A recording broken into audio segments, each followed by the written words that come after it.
함께함이 어찌 그리 선하고 아름다운지요. 우리가 서로 감싸며 사랑한다면 약속된 축복이 임하시리라.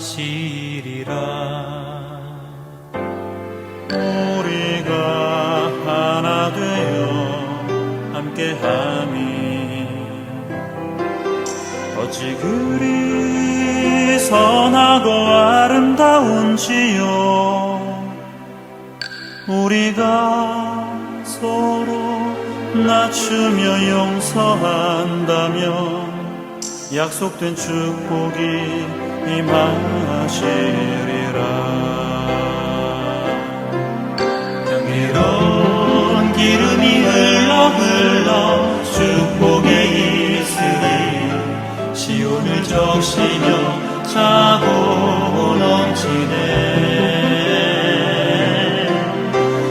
우리는 하나님의 형상 귀하고 아름다운 영원히 아름다운 시온의 생명이라.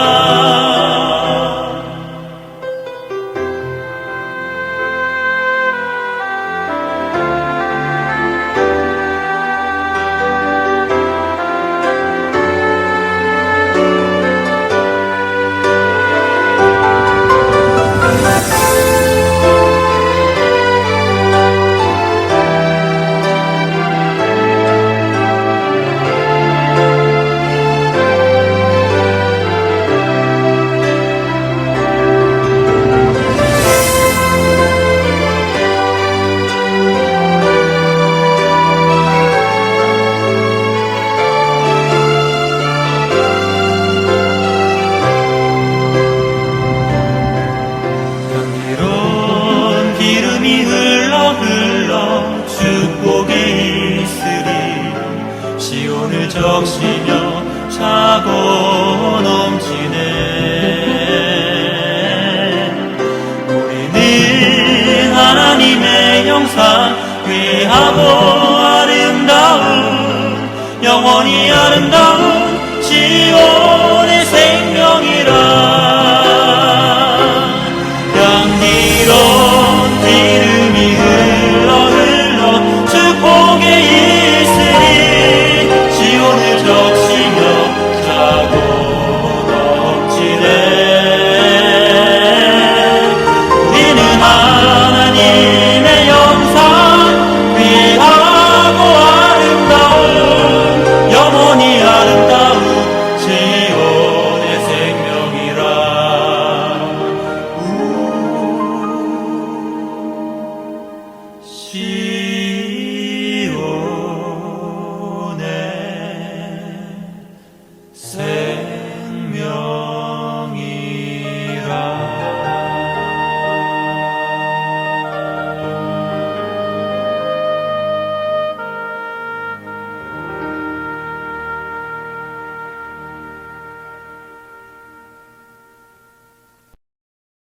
할렐루야.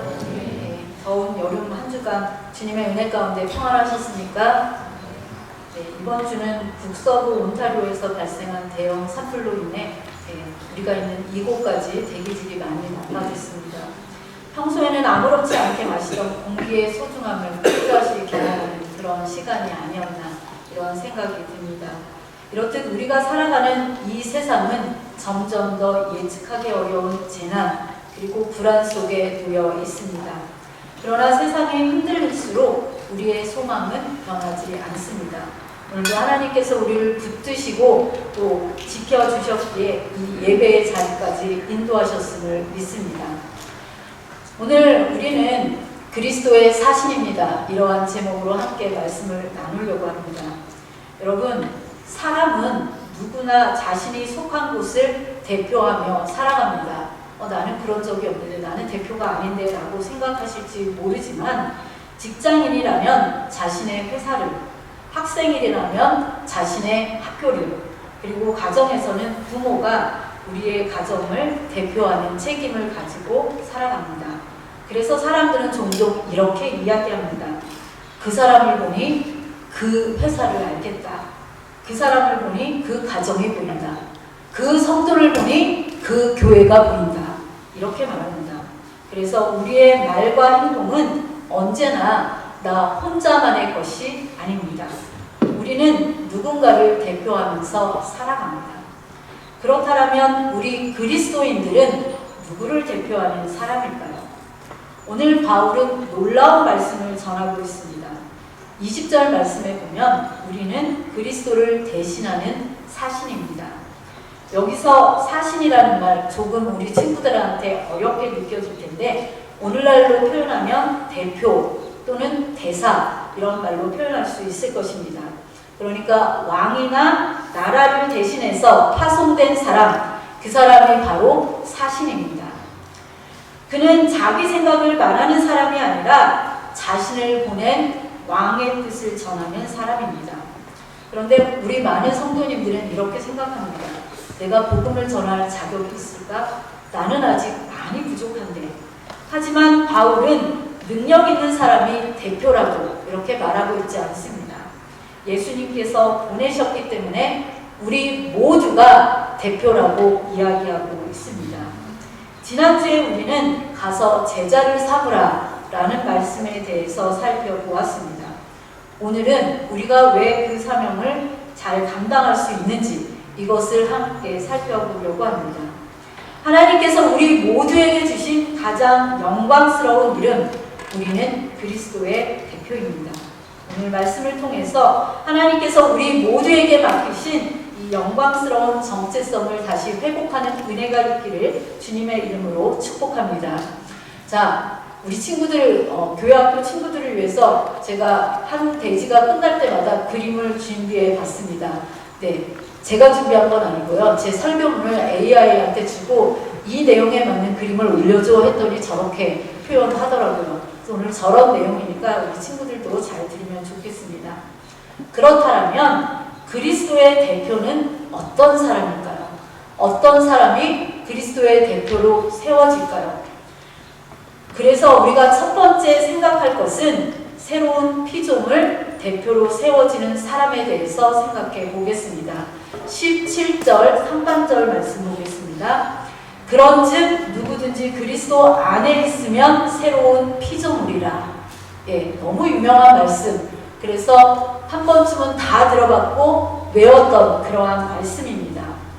오늘 바울은 사명을 말하기 전에 먼저 우리의 정체성을 이야기합니다.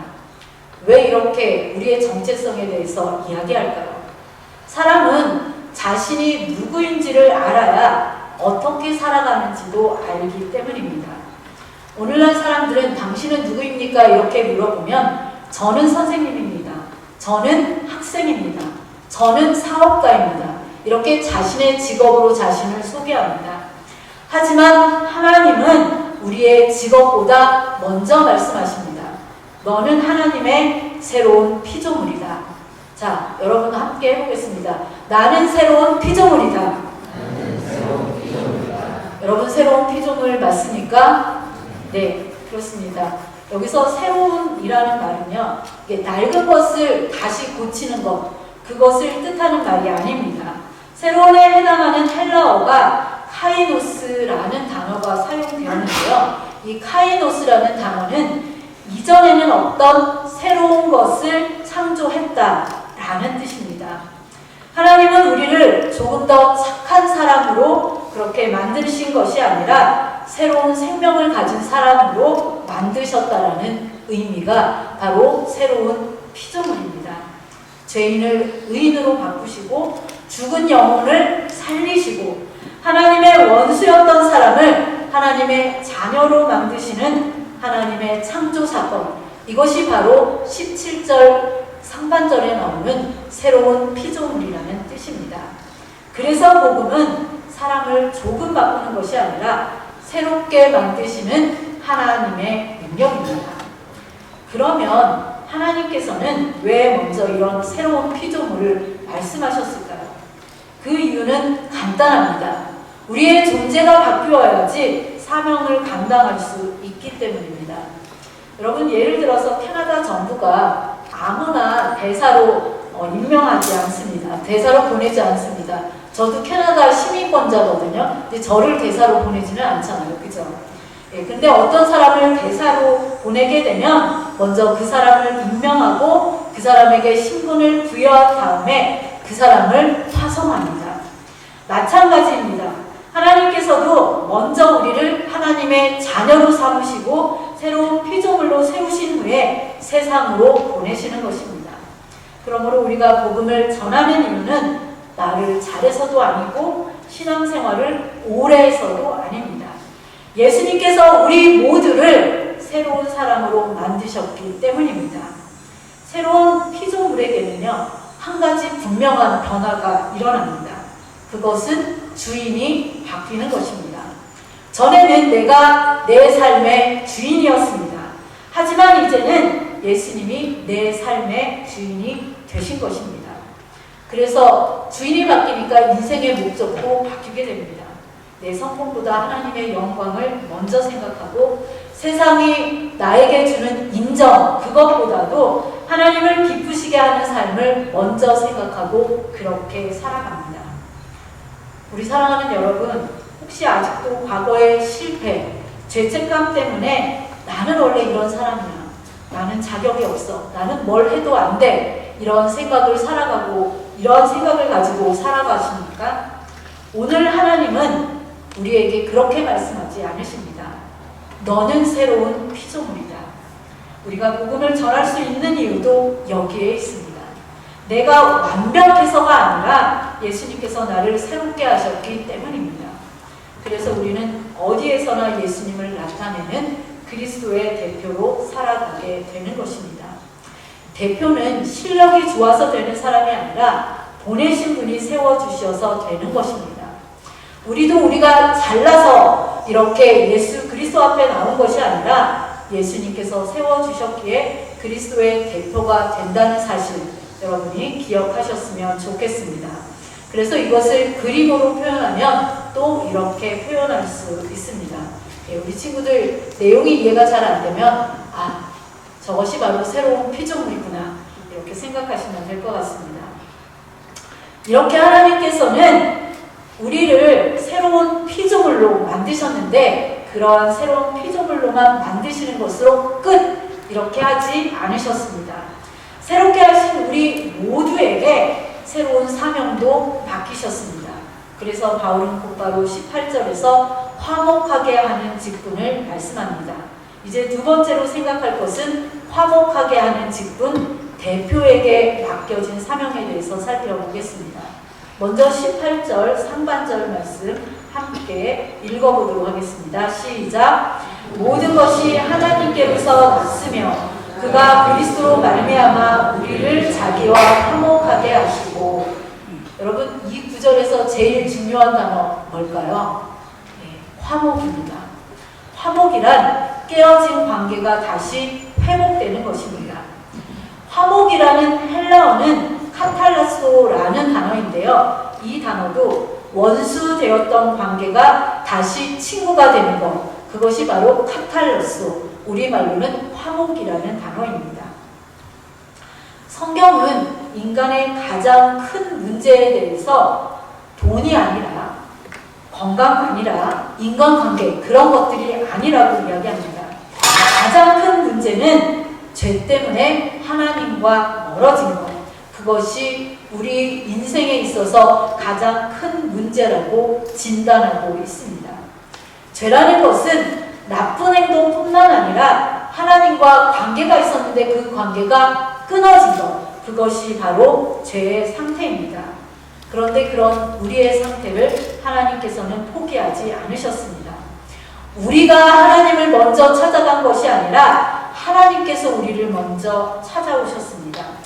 예수님께서 십자가에서 우리 죄를 대신 지심으로 하나님과 우리 사이에 가로막혔던, 끊어졌던 그 다리를, 그 관계를 다시 이어주셨습니다. 그래서 우리는 하나님과 화목하게 되었습니다. 그래서 복음은 결국 잃어버린 관계를 회복시키시는 하나님의 사랑 이야기입니다. 그런데 바울은 우리가 하나님과 화목하게 되었다, 여기에서 끝내지 않습니다. 18절 하반절을 보면 이렇게 말씀하고 있습니다. 또 우리에게 화목하게 하는 직분을 주셨으니, 놀라운 말씀입니다. 하나님은 우리를 화목하게 하신 것으로 끝내지 않는다고 말씀하고 있는 것입니다. 이제는 우리를 화목하게 하는 사람으로 세우셨습니다.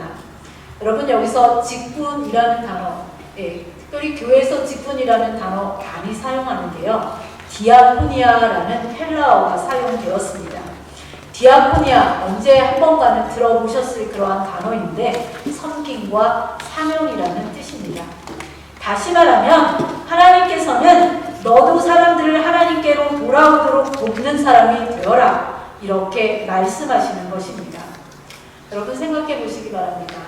왕한테 있는 가장 중요한 문서를 누구에게 맡길까요? 가장 믿는 사람, 그렇게 신뢰하는 사람에게 그 문서를 맡깁니다. 마찬가지로 하나님께서도 세상에서 가장 귀한 복음의 소식을 하나님께서 귀하게 여기는 사람, 신뢰하는 사람에게 맡기셨는데 그것이 바로 여러분이고 저입니다. 우리에게 맡기셨습니다. 그래서 우리는 교회에 다니는 사람이 아니라 하나님의 화목을 전하는 대표입니다. 그러면 화목하게 하는 직분, 무엇을 하는 것이 정확하게 화목하게 하는 일일까? 보통 사람들은, 많은 사람들을 교회에 이렇게 모시고 오는 것, 데려오는 것을 화목하게 하는 일이다, 전도하는 일이다, 이렇게 생각하는데요. 성경은 더 큰 그림을 보여줍니다. 우리는 사람들을 하나님께 연결하는 사람이다 라고 말씀하고 있습니다. 그러니까 영적인 다리의 역할을 하는 사람이 우리 그리스도인들이라고 말씀하고 있는 것입니다. 그래서 우리는 하나님께서 당신을 사랑하십니다. 예수님께서 당신을 기다리고 계십니다. 하나님께로 돌아오십시오. 이 복음의 초청을 전하는 사람, 그 사람이 바로 화목을 전하는 사람이면서 그리스도의 대표입니다. 그리고 이 사명은 말로만 하는 것이 아닙니다. 우리의 삶으로도 드러나야 합니다. 예수님께서는 화평하게 하는 자는 복이 있다라고 말씀하셨습니다. 그래서 화목을 전하는 대표는 갈등을 키우는 사람이 아니라 화해를 이루는 사람입니다. 정죄하는 사람이 아니라 회복시키는 사람입니다. 먼저 용서하고, 먼저 사과하고, 먼저 손을 내미는 사람입니다. 가정에서는 사랑으로, 직장에서는 정직과 성실로, 교회에서는 격려와 섬김으로 예수님을 나타내는 사람, 그 사람이 바로 화목하게 하는 직분을 잘 성실하게 수행하는 사람이라고 할 수 있습니다. 그러면 왜 우리 이런 삶을 살아야 됩니까? 라고 물을 수 있습니다. 그거에 대한 답이 바로 19절에 나와 있습니다. 19절 상반절 말씀에 보면 곧 하나님께서 그리스도 안에 계시사 세상을 자기와 화목하게 하시며 라고 말씀하고 있습니다. 여기에서 끝까지 주어는 하나님이십니다. 사실 우리가 화목하게 하는 것이 아닙니다. 화목하는 것을 우리가 시작한 것이 아니라는 말입니다. 하나님께서 먼저 시작하신 일입니다. 우리는 그 일을 이어받은 사람들입니다. 그래서 우리가 사람을 변화시켜야지 이러한 부담을 가질 필요가 없다는 사실입니다. 우리는 이 하나님께서 시작하신 구원의 역사를 전하는 그러한 대표일 뿐입니다. 사랑하는 여러분, 혹시 여러분 주변에 아직 예수님을 알지 못하는 가족이나 친구들이 있습니까? 하나님은 오늘도 그 사람에게 먼저 찾아가시기보다는 여러분을 먼저 보내십니다. 왜냐하면 여러분이 화목을 전하는 그리스도의 대표이기 때문입니다. 대표는 자기의 생각을 전하는 사람이 아닙니다. 보내신 분의 뜻을 전하는 사람입니다. 우리도 하나님께서 당신을 사랑하십니다. 예수님께서 당신을 위해 십자가를 지셨습니다. 하나님께로 돌아오십시오. 이 복음을 전하는 사람입니다. 사랑하는 여러분, 여러분 모두는 복음을 받은 사람들입니다. 복음을 받은 사람은 복음을 간직하는 사람으로 끝나는 것이 아닙니다. 복음을 전하여 사람들을 하나님께로 돌아오게 하는 사람, 화목을 전하는 직분, 바로 그 사람이 그리스도의 대표라고 오늘 말씀은 우리에게 이야기하고 있습니다. 그래서 이것 또한 그림으로 표현하면 이렇게 표현할 수 있습니다. 예수님께서 우리 끊어진 다리, 그렇게 저렇게 부서진 다리를 잇는 그러한 사람으로 화목의 직분을 우리 모두에게 맡기셨다는 사실 꼭 기억하시면 좋겠습니다. 그렇다면 저렇게 중요한 사명을, 귀한 사명을 우리 모두가 어떻게 감당할 수 있을까요? 나는 아직도 어린데, 나는 믿음도 부족하고 예수님을 믿은 지 얼마 되지도 않았는데, 저는 성경도 많이 모르는데 어떻게 이 일을 감당할 수 있습니까? 라고 물을 수 있습니다. 우리는 우리의 힘으로 감당할 수 없습니다. 그래서 하나님은 사명만 우리에게 주신 것이 아니라 그 사명을 감당할 권위도 함께 주셨습니다. 그래서 세 번째 생각할 것은 그리스도의 사신 예수님의 대표답게 살아가는 삶에 대해서 생각해 보겠습니다. 20절 말씀을 우리가 함께 읽어보도록 하겠습니다. 20절 말씀 다 함께 읽겠습니다. 시작. 그러므로 우리가 그리스도를 대신하여 사신이 되어 하나님이 우리를 통하여 너희를 권면하시는 것 같이 그리스도를 대신하여 간청하노니 너희는 하나님과 화목하라. 아멘. 여기서 사신이라는 말은 헬라어로 프레스비오라는 단어가 사용되었습니다. 앞에서 이야기했듯이 오늘날로 말하면 대표, 대사, 영어로는 암바사도로, 제 발음이 안 좋다고 우리 큰아들이 막 웃더라고요.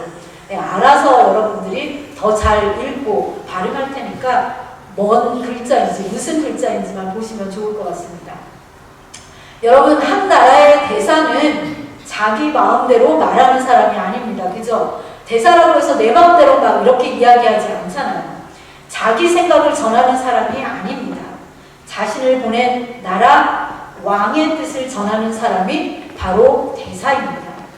마찬가지입니다. 우리는 이 세상에서 예수님을 대표하도록 보내심을 받은 사람들입니다. 그래서 바울은 오늘 말씀해 보니까 그리스도를 대신하여 라는 표현을 2번씩 반복하면서 강조하고 있습니다.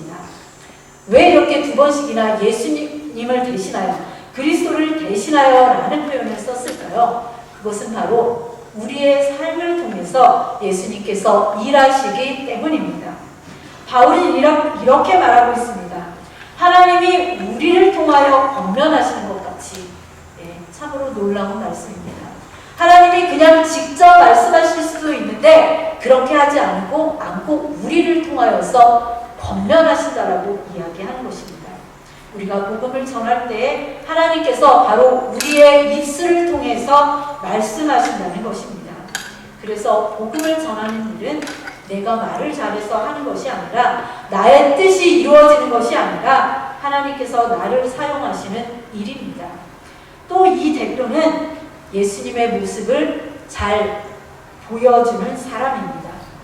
여러분, 예수님이 오늘날 우리 눈에 보입니까? 안 보입니다. 예수님을 직접 볼 수 있는 사람은 없습니다. 대신 우리는 예수님을 보여줄 수 있습니다. 우리의 말과 행동, 친절과 용서, 정직과 사랑을 통해서 예수님이 어떤 분이신지, 우리 안에 계신 예수님이 어떠한 분이신지를 배울 수 있게 만들어줍니다. 그래서 우리는 늘 이렇게 질문해야 합니다. 내 모습을 통해 사람들이 예수님을 볼 수 있을까? 여러분, 어떻게 생각하십니까? 여러분의 모습이 예수님의 모습이 나타나는 모습입니까? 여러분을 통해서 예수님을 볼 수 있습니까? 이렇게 대표는 자신을 드러내는 사람이 아니라 왕을 드러내는 사람입니다. 세례 요한의 고백처럼요, 그는 흥하여야 하겠고 나는 쇠하여야 하리라. 이것이 바로 그리스도의 대표의 삶입니다. 또한 이 대표는 사람들을 하나님께로 초청하는 사람입니다. 20절 마지막에서 바울은 이렇게 말합니다. 너희는 하나님과 화목하라. 여기서 바울은 명령하지 않고요, 간청한다고 표현하고 있습니다. 왜 이렇게 간청한다고 표현할까요? 그것이 바로 하나님의 마음이기 때문에 그렇습니다. 하나님께서는 너 죄 지었지? 그래, 나는 다시 너를 보기 싫어. 이렇게 말하시는 분이 아니라 돌아오기를 기다리시는 아버지라는 말씀입니다. 그래서 그리스도의 대표인 우리도 사람을 정죄하는 사람이 아니라 하나님께 돌아오도록 초청하는 사람이 되어야 합니다. 복음은 심판을 선언하기 전에 하나님의 사랑이 담긴 초청장입니다. 우리는 그 초청장을 들고 세상으로 보내심을 받은 사람들입니다. 사랑하는 여러분, 여러분의 대사관은 어디입니까? 직장일 수도 있고 학교일 수도 있고 가정일 수도 있습니다. 하나님께서는 바로 그곳에 여러분을 보내셨습니다. 그곳에 우리를 보내신 것은 우리의 이름을 높이는 사람이 되기 위해서 보내신 것이 아니라 바로 예수님의 이름을 드러내는 그리스도의 대표로 그 자리에 보내신 것입니다. 이제 말씀을 맺겠습니다. 우리 사랑하는 드림가족 여러분, 오늘 하나님께서는 우리에게 우리의 정체성을 다시 확인시켜 주셨습니다. 우리는 새로운 피조물입니다. 더 이상 옛사람으로 살아가는 존재가 아닙니다. 그리스도 안에서 새로운 생명을 받은 하나님의 자녀입니다. 우리는 화목하게 하는 직분을 맡은 사람입니다. 하나님께서 우리 모두와 화해하는 그런 화해의 은혜를 우리 모두만 받으라고 그렇게 말씀하신 것이 아니라 그 받은 은혜를 세상으로 흘려보내라고 보내신 그러한 하나님의 사람들입니다. 그리고 우리는 그리스도의 대표입니다. 우리 자신의 이름으로 살아가는 사람이 아니라 예수 그리스도의 이름과 권위를 가지고 바로 세상으로 보냄을 받은 사람들입니다. 그러므로 하나님께서는 우리를 이 교회 안에서만 머물게 하지 않으셨습니다. 가정으로 보내시고 직장으로 보내시고 학교로 보내시고 세상 한가운데로 보내십니다. 우리가 있는 바로 그 자리는 하나님께서 우리를 파송하신 사명의 현장이며 하나님 나라의 대사관입니다. 그래서 여러분, 가정에서는요, 예수님의 사랑을 나타내는 대표로 살아가십시오. 여러분의 직장은 정직과 성실을 통해서 복음을 보여주는 대표로 살아가시기 바랍니다. 여러분이 학교에서는 예수님의 향기를 전하는 대표로 살아가시기 바랍니다. 특별히 오늘 우리는 특별한 마음으로 우리 박현정 권사님 가정을 축복하며 보내드립니다. 11년 전에 하나님께서는 우리 권사님 가정을 이 땅 캐나다로 보내셔서 이곳 드림교회에서 함께 믿음의 여정을 걷게 하셨습니다. 그 시간 동안 권사님 또 우리 홍성권 집사님은 교회를 묵묵히 섬기셨고 또 윤지는 반주자로 하나님을 예배하는 귀한 헌신을 감당했습니다. 기도했듯이 사람들은 잊을지라도 하나님께서는 그 모든 섬김을 기억하시며 가장 좋은 것으로 갚아주실 줄 믿습니다. 이제 하나님께서는 우리 권사님을 다시 한국으로 보내십니다. 우리는 이것을 단순한 귀국이라고 생각하지 않습니다. 하나님의 새로운 파송입니다. 삶의 터전은 바뀌지만 사명은 끝나지 않습니다. 오히려 하나님께서 새로운 곳에서 다시 그리스도의 대표로 살아가도록 보내시는 것입니다. 권사님 가정이 한국에서도 새로운 피조물의 정체성을 잊지 않고 화목하게 하는 직분을 충성스럽게 감당하시며 어디에서든 예수 그리스도의 향기를 나타내는 그리스도의 대표로 복음의 통로가 되시기를 축복합니다. 또한 우리 사랑하는 드림가족 여러분, 오늘 예배가 끝나게 되면 우리 모두는 각자의 삶의 자리로 다시 파송됩니다. 여러분이 저 예배당의 문을 나서는 순간 여러분은 그리스도의 대표입니다. 이 한 주간도 여러분의 말 한마디에 예수님의 사랑이 담기고 행동 하나에 예수님의 성품이 나타나며 여러분을 통해서 누군가가 하나님과 화목하게 되는 은혜가 있기를 축복합니다. 그래서 우리 모든 성도들이 가는 곳마다 하나님 나라가 드러나고 우리가 만나는 사람마다 그리스도의 향기를 경험하게 되는 그런 복된 한 주를 살아가시기를 예수 그리스도의 이름으로 축복합니다.